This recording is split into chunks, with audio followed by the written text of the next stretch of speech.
Bonsoir à tous et bienvenue sur ce nouveau live météo tropical sur lequel on va parler du classement en potentiel cyclone 6 de ce qui était l'Invest 94L dont on a parlé hier soir. Alors bon, oui, je sais, ça fait beaucoup de live en peu de temps, vous inquiétez pas, c'est parce que c'est un peu agité à proximité de l'arc. Dès que ça va se calmer, je vais me calmer aussi ou vous foutre la paix. Mais bon, en attendant, il y a beaucoup de gens qui me demandent un petit peu des informations, donc je préfère les regrouper sous cette forme-là parce que c'est plus explicite. Et ensuite, il y a cette possibilité d'échanger via le chat. Et voilà, je trouve que c'est une bonne option. On m'a demandé aussi pourquoi je faisais ça sur Twitch et pas directement sur Twitter. La raison est assez simple, c'est que il n'y a pas besoin d'abonnement sur Twitch pour pouvoir regarder un live.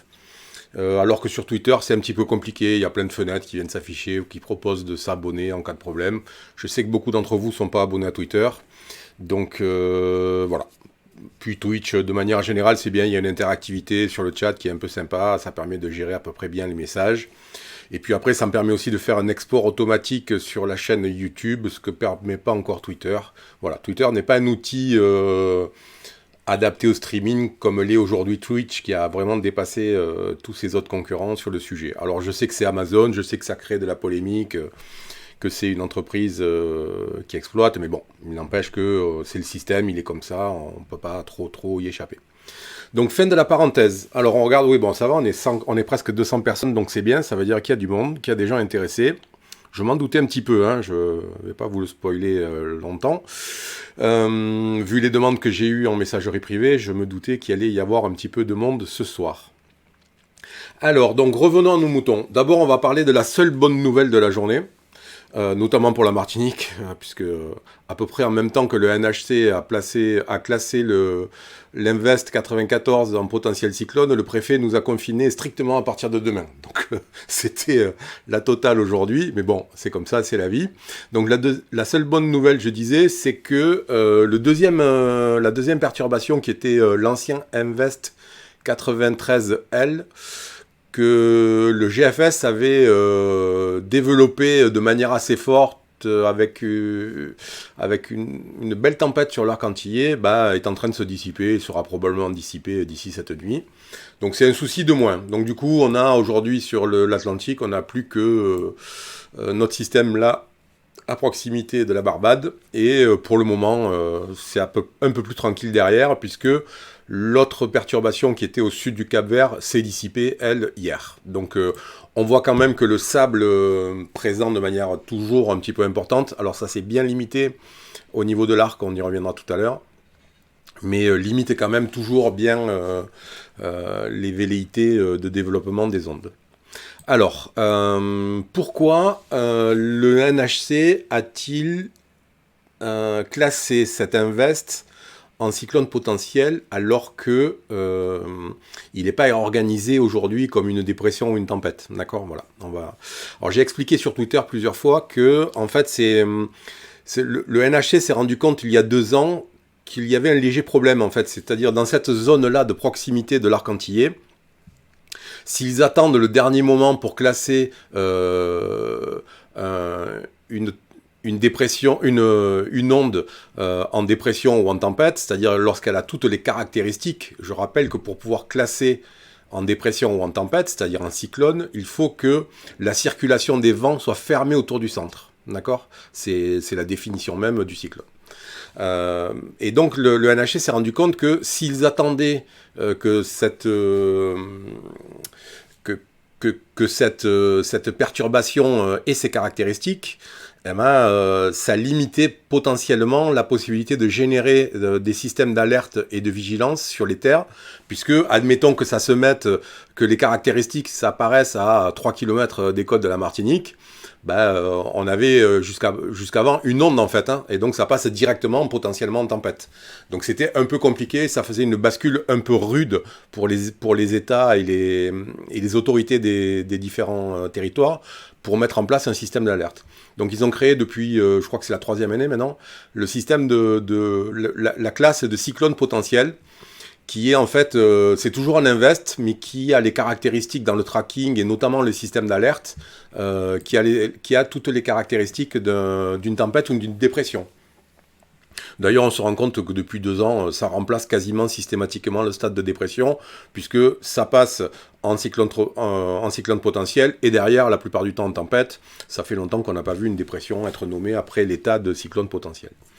Voilà, donc quand je disais que ça déclenche tous les systèmes d'alerte, ben on le voit ici, vous voyez, il y a les warnings, les watches and warnings pour les cyclones et les tempêtes tropicales. Donc on voit que l'arc-en-ciel de la Guadeloupe, même un petit peu, ouais, de la Guadeloupe jusqu'à la Martinique en passant par la Dominique, est en vigilance jaune pour tempête tropicale. Alors, la France, avec son service Météo France, a les capacités de passer d'elle-même, sans l'aide du NHC, dans cette situation. Mais des petits territoires comme notamment la Dominique, qui n'a pas un système météorologique intégré avec les ressources suffisantes, ce sont des territoires qui sont très dépendants du NHC pour toutes leurs procédures d'alerte et de vigilance. Donc voilà pourquoi on est passé là-dedans, alors que, je vais vous montrer un petit peu de quoi je vous parle. Vous voyez, c'est ici en fait le système, et vous voyez que chaque petite flèche, c'est des barbules, ce que l'on appelle des barbules, donc donne le sens et la force du vent, et on voit que la circulation n'est pas propre en fait, elle n'est pas fermée. D'accord, il n'y a pas, ici vous voyez, on n'a pas de secteur de vent de nord-ouest, ici on n'a pas de secteur de vent de ouest pur, et là surtout on n'a absolument pas de secteur de vent de sud-ouest. Donc on voit très bien que l'organisation aujourd'hui, bon on va l'appeler la dépression 6, hein, parce que potentiel cyclone, c'est un peu chiant. Donc la dépression 6 en fait est pas une véritable dépression en fait, en tout cas pas au sens normatif du terme. Voilà. Donc ce classement, en fait, il ne résulte pas d'un renforcement, en tout cas pas un vrai renforcement, mais plutôt d'une mesure préventive pour permettre au territoire de l'Arc-en-Ciel de s'organiser. Voilà. C'est pas comme si elle avait été classée en tempête, ça n'a pas vraiment le même sens. Alors, ce qu'on peut commencer à regarder, c'est quelle est la prévision du NHC pour les heures qui viennent. Alors bon, on peut le regarder soit sur la page, c'est un peu plus sur la page du site, c'est un peu plus détaillé. Donc on voit à 12 heures passage vent 35 nœuds sur la Dominique. 35 nœuds, c'est si la circulation des vents est fermée, c'est le seuil de tempête. Bon, on peut penser que ça va passer soit en cyclone potentiel, soit en toute petite tempête, ce qui est à peu près la même chose. Au niveau... Ah, pourquoi ça me fait chier avec ça, là? Ouais, c'est relou, ce truc, des fois. Hop, voilà, ça va l'enlever. Donc on peut penser que ça va passer aux alentours de la Dominique en toute petite tempête ou toujours en cyclone potentiel. Bon, il n'y aura pas de gros changements. Vous voyez, au moment où à 17h, au moment où ça a été passé, l'intensité était de 35 nœuds. Le passage prévu, il est à 35 nœuds. Donc vous voyez, c'est pas du renforcement réel, quoi. Hein. Il n'y aura pas de grosse différence entre maintenant et le passage sur l'arc. On voit à 24 heures, c'est en mer, 36 heures en mer, 48 heures sur la République dominicaine. Ensuite, ça repart en mer, ensuite sur Cuba, et ainsi de suite. On retrouve les mêmes données ici, sauf qu'elles sont cartographiques au lieu d'être texte. Alors, ce qui est intéressant, ce qu'il faut regarder, c'est que, comme on est dans l'état de tracking d'un système potentiellement cyclonique, on a tous les outils du NHC qui se sont débloqués. Quand on est en invest, on n'a pas accès à ces outils-là.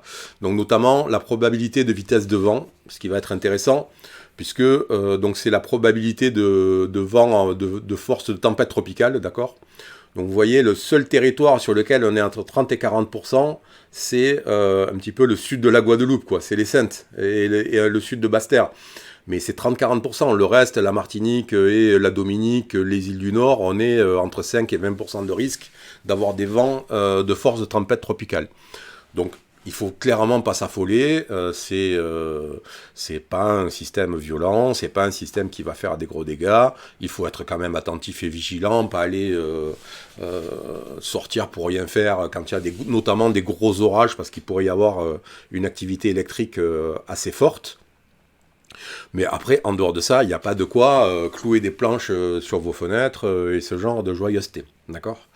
Voilà, c'est un petit système, enfin, pas petit en taille, mais en termes d'intensité, qui va pas faire des dégâts monstrueux. Alors après, il restera à voir au niveau de Porto Rico et de vraiment l'est de la République dominicaine. Après, il y a du cisaillement qui est prévu, donc ça va être un peu plus dur. Mais il y a un petit risque de renforcement, en effet, d'ici Porto Rico. Bon, c'est pas encore très marqué. D'ailleurs, si on regarde sur la prévision du NHC, vous voyez, ils le maintiennent en tempête. C'est le S de Storm. Ils le maintiennent en tempête, ils ne le classent pas en ouragan. D'ailleurs, il n'y a pas de modèle qui le développe en ouragan. Il y a eu un petit moment, l'HWRF, le modèle régional de la NOAA qui est spécialisé dans le tracking, qui avait fait une petite crise de nerfs hier en le montant en ouragan, et puis ça s'est calmé, et tout le monde est à peu près d'accord. Bon, au niveau de la trajectoire, bah là c'est clair, hein, il y a un consensus quasi total de tous les modèles pour une route au ouest-nord-ouest. Donc vous voyez, ça franchit grosso modo entre la Martinique et la Dominique. Encore une fois, ça n'a pas beaucoup d'importance, hein, parce que quand on va regarder l'image satellite, on va voir que finalement que ça passe ici ou au nord de la Guadeloupe, une bonne partie de l'arc va être touchée par les pluies, donc ça ne change pas grand-chose. Au niveau de l'intensité, bon, c'est toujours assez diffus comme prévision, il n'y a pas vraiment de consensus. On a toujours une partie des modèles qui prévoit une montée en tempête moyenne à 45 nœuds à peu près, et puis qui se maintient ou qui oscille un petit peu. Le modèle CHIP, c'est un modèle statistique, donc qui ne fonctionne pas du tout comme le GFS ou les autres modèles globaux, qui est vraiment spécialisé dans l'intensité et dans le cisaillement, mais qui a quand même la réputation d'être toujours un petit peu conservateur, c'est-à-dire qu'il a tendance à prévoir une intensité toujours un petit peu plus forte que ce qui se passe réellement, que ce que l'on voit réellement. Après, sinon, on voit globalement quand même, on est assez partagé en fait. Il y en a même qui ne voient pas de passage en tempête tropicale, et pourtant ça a été initialisé à 18Z, oui, donc avant le classement en cyclone potentiel. Donc il est possible que sur la sortie de minuit, tout le monde rehausse un tout petit peu la prévision, parce que dès qu'il y a un classement par le NHC, tous les modèles intègrent ce classement dans leur initialisation, et donc ça remonte mécaniquement la prévision. Mais bon, on voit quand même qu'on reste au pire dans une tempête tropicale et une petite tempête tropicale. Il n'y a pas de risque, et que d'ici que ça passe sur l'arc cette nuit, à 12h, vous voyez, la majorité des modèles ne le voient pas en tempête. Hein, donc bon, ne nous affolons pas pour une chose comme celle-là. Alors si on jette un petit coup d'œil sur le loop satellite, le dernier, en hier, on voit que la convection a toujours une grosse instabilité. En fait, ce système n'arrive pas à maintenir une convection forte sur plusieurs heures. Il y a toujours une grosse faiblesse, une grosse perte. Alors il y a toujours encore un peu d'air sec et de sable dans la zone là ici, donc ça génère des entrées de sable et d'air sec dans sa circulation, et ça vient contrarier la convection et donc son développement, son renforcement et son organisation surtout. Donc voilà, on voit que grosso modo la zone vraiment convective forte est encore à 100, on va dire, allez, 120, 130 km de la Martinique. Elle a tendance à se déplacer vraiment nord-ouest là, depuis ce matin, c'est assez net. Ce matin, la zone convective était ici, là, vous voyez, et elle s'est déplacé vraiment très nord-ouest, donc c'est encore pas impossible que ça passe bien au nord de la Martinique, un petit peu plus haut, parce que les prévisions de trajectoire, si vous voulez, elles sont calculées sur 24 heures, vous voyez, vous avez 24, 48, donc entre deux points, c'est une ligne droite, mais pour arriver entre ces deux points, ça peut aussi faire ça, quoi. Ça peut monter quasiment au nord, puis partir à l'ouest. Donc ça, les modèles l'anticipe, mais sur les plotteurs, on ne va pas le marquer, on va lisser les courbes de manière à ce que on puisse comprendre à peu près où ça va et que ça ne soit pas trop le bordel. Donc là, manifestement, le déplacement est dans une phase un petit peu nord. Donc voilà, bon, on va rester quand même sur un passage entre la Martinique et la Guadeloupe environ. Mais vous voyez quand même que la pluie et la convection en général représentent quand même s'étend sur 2-3 degrés quasiment, ce qui nous mène en effet de Sainte-Lucie quasiment jusque Nord-Guadeloupe, voilà quoi, Montserrat, et on voit que ça vient même Saint-Kitts-Sénévis. Donc c'est un système qui est quand même, en termes de taille, on va dire, assez, assez large. Voilà. Donc il va impacter, bien entendu, une bonne partie de l'arc antillais, d'autant plus que si la route est celle-là, bah, au moment où il va passer, il va impacter cette zone-là, mais au moment où il va être ça, il va impacter les îles du Nord, d'accord. Donc, du coup, c'est pas parce que votre territoire n'est pas dans le cône d'incertitude de la trajectoire que vous n'aurez pas d'impact. C'est pas la taille du cyclone qui est notifiée là, ici, hein. C'est l'incertitude de sa trajectoire.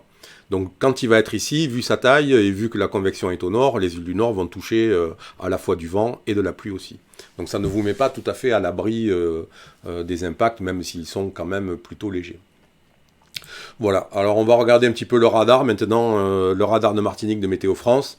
Donc on voit que pour lui, là aussi on voit bien qu'il n'y a pas d'organisation, en tout cas pas dans cette zone-là. On ne voit pas de centre, on ne voit pas de rotation autour du centre. On voit quand même que la pluie n'est pas énorme, elle n'est pas très dense pour l'instant, mais vous voyez, dans cette ligne de grain là qui est ici, qui est en train de redescendre sur la Martinique, vous voyez que la zone de pluie et d'orage s'intensifie au fur et à mesure. Donc il n'est pas impossible que quand ça va venir toucher la Martinique d'ici, on va dire, 1 heure ou 2, on ait quand même déjà des grains de bonne facture. Mais voilà, pour l'instant, globalement, sur ce que l'on voit de toutes les données, de tout ce qu'il y a à disposition, bon, ça reste plutôt, on va dire, une grosse onde que autre chose, d'accord. C'est une grosse onde qui est pas mal organisée, mais pas encore totalement, avec une circulation totalement fermée. Donc voilà, c'est vrai que c'est toujours un peu inquiétant quand on voit le NHC qui nous passe un classement avec cyclone dans le nom, mais j'ai tendance à dire c'est du marketing en fait, c'est juste pour faire prendre conscience aux populations qu'il y a un truc qui arrive et qu'il faut commencer à regarder un peu. C'est pas, voilà, c'est pas un cyclone à proprement parler, c'est une perturbation un petit peu en vrac encore qui s'approche tout doucement de l'arc antillais avec voilà, des coups de, vous voyez, il y a des coups, vraiment des gros coups de burst de convection parfois, et puis d'un coup, ça s'évapore.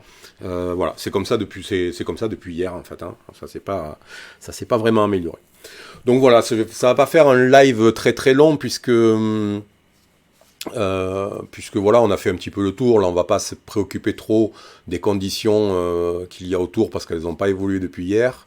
Et puis voilà, globalement, il n'y a pas 36 000 choses à faire. Je voulais faire ce live parce que beaucoup de gens sont inquiets dès qu'ils voient un classement cyclone, surtout quand c'est à 150 km de la Martinique ou de la Guadeloupe. Donc je sais bien que ça inquiète toujours un petit peu les gens. Mais voilà, de manière générale, celui-là, pour le moment, il n'y a pas de gros risques. Tant que ça se déplace un petit peu nord-ouest comme ça, bah, ça recule le moment où ça va traverser l'arc. Ça, c'est peut-être la seule mauvaise nouvelle, c'est-à-dire que plus ça va mettre de temps pour toucher l'arc, ben plus le risque que ça se renforce en dépression ou en toute petite tempête va être plus élevé. Donc si ça continue à se déplacer comme ça, ben, ça va forcément rester plus longtemps dans de l'eau chaude devant l'arc, et donc ça risque de se renforcer un petit peu. Mais voilà, dans tous les cas, ça ne devrait pas être quelque chose de terrible. On va quand même surveiller ça encore dans les prochaines heures pour voir si ça reprend une route un peu plus ouest et que ça traverse franchement l'arc, ou si ça va venir se coller sur l'arc et le longer quasiment jusqu'aux îles du Nord, avec potentiellement beaucoup plus de pluie. Alors dernière chose, le système se déplace, alors je l'ai pas, pourquoi je l'ai pas, c'est une donnée que je devrais avoir normalement. Bon, on doit l'avoir sur la page d'accueil dans tous les cas. Sa vitesse de déplacement, hop. Bah non, je l'ai pas. Bon, ça se déplaçait à environ 28-30 km/h aujourd'hui, donc je pense qu'il n'y a pas de gros changements sur le sujet. Ce qui fait que c'est un déplacement relativement rapide. qui permet d'éviter d'avoir des gros cumuls de pluie en fait. D'accord, puisque plus la convection reste à un endroit donné, plus les cumuls de pluie sont importants, et plus elle passe vite, moins les cumuls de pluie sont importants. Donc ça, c'est plutôt une bonne nouvelle aussi. Donc écoutez, voilà, ça fait un petit live de moins d'une demi-heure. Je vous ai dit à peu près tout ce qu'il y avait à dire, donc pas de quoi s'inquiéter outre mesure. Si vous voulez rentrer vos pots de fleurs, rentrez-les, mais 30 nœuds de vent, c'est ce qu'il y a une bonne partie de l'hiver quand les alizés sont forts. Hein. Faut pas rêver. Hein. Donc quand il y a une onde dans des alizés forts, on a 35 nœuds dans les rafales. Là, on va voir la même chose. Bon, voilà, c'est juste qu'il va pleuvoir, mais sinon, il n'y a pas non plus de quoi trop se stresser. D'ailleurs, on voit que les vigilances de Météo France pour les trois zones restent jaunes. Donc c'est quand même le signe que dans l'ensemble, il n'y a pas un risque qui est très marqué. Vous imaginez bien que si on avait une tempête à cet endroit-là qui menace de passer entre la Martinique et la Guadeloupe dans quelques heures, on serait déjà potentiellement en orange. Donc bon, voilà. C'est pas dit qu'on n'y passe pas, parce que s'il y a vraiment de la pluie et que les précipitations menacent d'être importantes, il reste tout à fait possible qu'un des territoires ou plusieurs bascule en vigilance orange, notamment pour forte pluie. Mais bon, pour l'instant, on est toujours en jaune, donc voilà. Bonne soirée à tous. Prenez soin de vous.